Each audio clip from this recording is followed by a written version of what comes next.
Out of the 11 years in my real estate career, there were times where I felt unqualified because I did not know enough real estate lingo. If you've ever felt that way, no worries. This video will help you add terms to your toolbox so you can confidently grow your business and sound like a pro. So in the current market that we're in, it is vital to know what a listing agreement is. So a listing agreement is a contract between a homeowner and a real estate agent saying that I give you permission to help me sell my house. It outlines the things like price, timeline, and how we as agents get paid.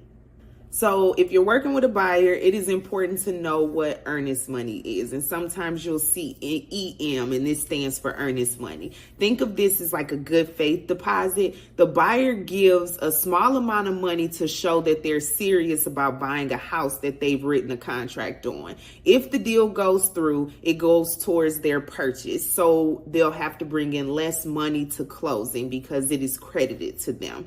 If the buyer backs out for no reason and they do not follow the contract, they may lose their earnest money. And this is to just show that they are serious about pursuing the house that the seller may accept on their behalf. So for me as an agent, it is very important that I do not allow my clients to lose their earnest money. So as an agent, it is your responsibility to keep up with dates and timelines to make sure that you are educating your client on what it means to them once they submit their earnest money and they're in a legal and binding contract to ensure they know what they're responsible to adhere to what they're signing.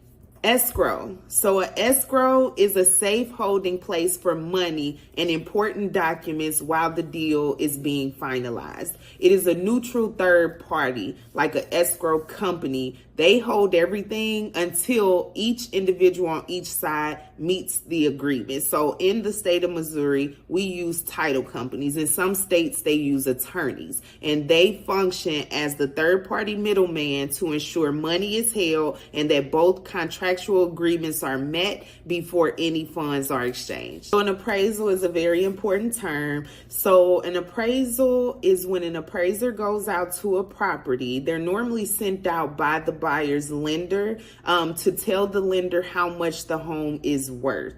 So that number goes back to the bank, and then the bank ensures that the buyer is not overpaying for the property, also to make sure that they're not lending too much on that specific house. So also as a real estate agent, you may hear the term CMA or comparative market analysis. As agents, we are also able to do CMAs on a specific property, especially if you're going to a listing appointment or working with the buyer, to be able to help them know how much a house is worth based on the sales in the surrounding neighborhood. Title in most cases and title insurance is required for some purchases.